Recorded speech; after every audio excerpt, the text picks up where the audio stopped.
Assalamualaikum warahmatullahi wabarakatuh. Kembali ke kelas ekonomi di kelas 12 pertemuan ketiga.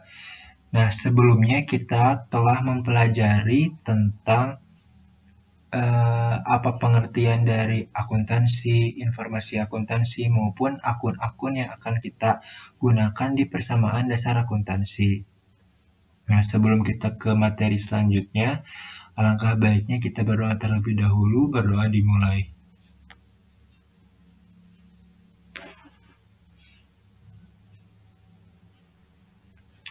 Ya, berdoa selesai. Nah, kita akan melanjutkan persamaan dasar akuntansi. Jadi persamaan dasar akuntansi itu yang kemarin kita telah bahas, ada 3 contoh soal tabel ya pertemuan sebelumnya. Jadi sekarang kita lanjutkan contoh soal dan contoh pengaplikasiannya kepada tabel-tabel. Nah, sebelumnya itu kan ada 3 contoh soal, yaitu pada tanggal 1 bulan 12 2020, tanggal 2 bulan 12 tahun 2020, dan tanggal 5 bulan 12 2020. Jadi kemarin itu kita membicarakan tentang kas, lalu peralatan, lalu perlengkapan. Nah, untuk pertemuan sekarang kita akan membahas mengenai pada tanggal 8 Desember 2020 diterima pendapatan untuk jasa bengkel sebesar 2 juta secara tunai. Kita lihat dulu di saldo akhir pada pertemuan sebelumnya. Di saldo akhir pada pertemuan sebelumnya, ini ada kas saldo akhirnya 20 juta, perlengkapan saldo akhirnya 2.500.000, peralatan saldo akhirnya 5 juta, utang saldo akhirnya 2.500.000, modal saldo akhirnya 25 juta. Nah, di soal pada tanggal 8 Desember 2020 ini, diterima pendapatan untuk jasa bengkel sebesar 2 juta secara tunai. Kalian, di bawah saldo akhir kemarin, tulis tanggalnya 8 bulan 12 tahun 2020. Nah, karena ini diterima pendapatan, otomatis yang akan kita tambahkan atau jumlah yang bertambah yaitu kas, karena pendapatan itu bertambah di kas, ya otomatis uang kita bertambah, berarti kas yang bertambah. Nah, lalu ketika kas bertambah, otomatis modalnya juga bertambah, berarti kas bertambah, modal pun bertambah. Jadi pada tanggal 8 Desember 2020 diterima pendapatan untuk jasa bengkel sebesar 2 juta secara tunai. Tabel yang bertambah yaitu kolom yang bertambah yaitu kas senilai 2 juta dan modal senilai 2 juta. Nah, berarti kita turunkan. Semula saldo akhirnya 20 juta, berarti bertambah 2 juta menjadi 22 juta. Lalu piutang tidak ada, berarti kosong. Nah, perlengkapan tidak ada transaksinya, berarti 2.500.000 tetap. Peralatan tidak ada transaksinya, berarti 5 juta. Lalu utang tidak ada transaksinya, tetap 2.500.000. Nah, modal karena tadi bertambah 2 juta, berarti total saldo akhirnya 27 juta. Lalu, soal berikutnya, pada tanggal 17 Desember 2020, bengkel Fendi telah menyelesaikan jasa perbaikan motor sebesar 3 juta, tetapi baru dibayarkan sebesar 1 juta. Nah, kita langsung masukkan atau aplikasikan ke dalam tabel persamaan dasar akuntansi. Yang pertama, kita tulis tanggalnya 17 bulan 12 tahun 2020. Lalu kita lihat di sini bengkel Fendi telah menyelesaikan jasa perbaikan motor sebesar 3 juta, tapi baru dibayarkan sebesar 1 juta. Berarti yang bertambahnya itu kas 1 juta. Nah, kan baru dibayarkan 1 juta. Sekarang nominal pendapatannya seharusnya 3 juta, tapi baru dibayarkan 1 juta. Berarti di kas 1 juta, berarti piutangnya karena piutang itu artinya uang kita berada di orang lain, berarti 3 juta dikurangi 1 juta sama dengan 2 juta. Nah, berarti yang bertambahnya itu kas 1 juta, piutang 2 juta. Nah, ketika kas dan piutang bertambah, otomatis kita juga tambahkan ke modal. Ya, berarti kas bertambah 1 juta, piutang bertambah 2 juta, tapi modal bertambah 3 juta karena pendapatannya setelah di keseluruhan itu 3 juta tetap. Kalau semisalkan si kas sama piutangnya itu kas 1 juta, piutang 2 juta, kalau semisalkan di modal berarti 3 juta tetap. Jadi kita saldo akhirnya 23 juta di kas, piutang 2 juta, perlengkapan 2.500.000, peralatan 5 juta, utang 2.500.000, modal 30 juta. Ya. Jadi kalau misalkan ada soal telah diselesaikan perbaikan motor atau telah diselesaikan jasa sebesar sekian, baru dibayarkan sekian, berarti itu yang bertambahnya itu kas dan piutang.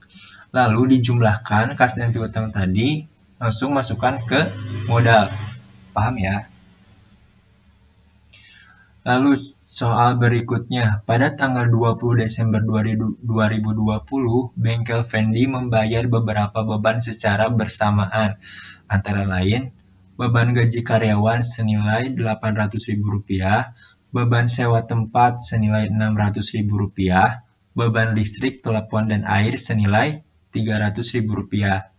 Nah, kita lihat dulu nih, bebannya itu ada 3. Yang pertama beban gaji, beban sewa, beban LTA. Beban LTA itu listrik, telepon, air. Nah, karena ini membayar beban, otomatis membayar biaya. Nah, kalian ini kan kalau misalkan membayar beban atau membayar biaya itu kan menggunakan uang. Nah, kan uang itu disimpan di kas ya. Berarti kalian jumlahkan dulu 8 juta ditambah 600.000, 800.000 ditambah 600.000 ditambah 300.000. Berarti 1.700.000. Nah, kalian tulis di kasnya dalam kurung 1.700.000. 1.700.000 itu dari mana? Dari beban gaji karyawan 800.000, beban sewa tempat 600.000, beban listrik, telepon, air 300.000. Jadi totalnya 1.700.000. Nah, kalian berarti dalam posisinya si 1.700.000 itu dalam kurung. Lalu kalian karena kasnya diambil, otomatis modalnya juga ikut diambil. Tapi untuk di modal, kalian tuliskan lagi ketiga nominal tersebut. Ya, kalau semisalkan di kasnya kalian cukup dengan jumlahnya saja. Kalau semisalkan di modalnya kalian tulis tiga-tiganya. Jadi beban gaji karyawannya ditulis, beban sewa tempatnya ditulis, beban LTA-nya ditulis, tapi nominalnya. Ya, kita jumlahkan berarti 23 juta dikurangi 1.700.000. Kenapa dikurangi? Karena tadi membayar beban atau membayar biaya senilai 1.700.000, berarti 23 juta dikurangi 1.700.000 sama dengan 21.300.000. Piutang tidak ada transaksi tetap 2 juta, perlengkapan tidak ada transaksi tetap 2.500.000, peralatan tidak ada transaksi tetap 5 juta, utang tidak ada transaksi tetap 2.500.000. Nah, kalau semisal modal karena tadi ada transaksi yang 800, 600 sama 300.000, berarti si 30 juta ini dikurangi 1.700.000 senilai 28.300.000. Kita ke soal berikutnya. Pada tanggal 25 Desember 2020, Bengkel Fendi membayar utang usaha atas transaksi yang terjadi pada tanggal 5 Desember 2020 sebesar Rp1 juta. Nah, kita masukkan atau aplikasikan ke dalam tabel persamaan dasar akuntansi. Yang pertama, masukkan dulu tanggalnya 25 bulan 12 2020. Di sini, Bengkel Fendi membayar utang usaha yang terjadi atas transaksi pada tanggal 5 Desember sebesar 1 juta. Lihat dulu di sini 5 Desember. Kalau 5 Desember itu punya utang senilai 2.500.000. Berarti tapi dia baru bisa bayar senilai 1 juta. Kita masukkan karena di sini membayar utang berarti kasnya berkurang 1 juta. Lalu karena itu membayar utang juga berarti utangnya berkurang 1 juta. Jadi pada transaksi ini akun yang berkurang itu kas dan utang ya. kasnya berkurang karena dia membayar utang, utangnya berkurang karena utangnya telah dilunasi senilai 1 juta. Jadi 21.300.000 dikurangin 1 juta berarti 20.300.000. Ini saldo akhirnya ya. Kalau misalkan piutangnya tidak ada transaksi tetap jadi 2 juta, perlengkapannya tidak ada transaksi tetap 2.500.000, peralatannya tidak ada transaksi tetap 5 juta, dan utangnya ada tadi pengurangan utang senilai 1 juta, jadi utangnya 1.500.000 lagi. Nah, kalau modalnya karena tidak ada penurunan atau tidak ada pengurangan berarti tetap 28.300.000. Jadi kalian gini ya, kenapa tadi kalau misalkan bayar beban, si modalnya dikurangin, terus kalau misalkan bayar utang, kenapa si modalnya nggak dikurangin? Jadi gini, kalau misalkan, kan gini, kalau misalkan kolom aset, itu sama dengan kolom liabilitas dan ekuitas. Jadi kalau misalkan di asetnya sudah dikurangin 1 juta, karena ini pasangannya utang, berarti otomatis si modalnya tidak usah ikut dikurangin gitu. Kalau misalkan yang 1.700.000 yang tadi beban-beban, karena si modalnya dikurangin, otomatis si utangnya juga tidak usah ada transaksi karena tidak ada transaksi gitu ya. Jadi kalian tidak usah pusing-pusing kenapa kalau misalkan utang itu tidak berkurang di beban, karena utang itu langsung diambil dari kas untuk membayar utang. Lalu pada tanggal 27 Desember 2020, Bengkel Fendi menerima pelunasan piutang yang terbentuk pada tanggal 17 Desember 2020. Nah, pada tanggal 17 Desember 2020 itu ada piutang senilai 2 juta. Nah, ini ya, piutang senilai 2 juta. Berarti transaksinya itu masukkan 27 bulan 12 tahun 2020. Kas bertambah 2 juta karena piutangnya kita ambil, berarti otomatis masuk ke dalam kas senilai 2 juta.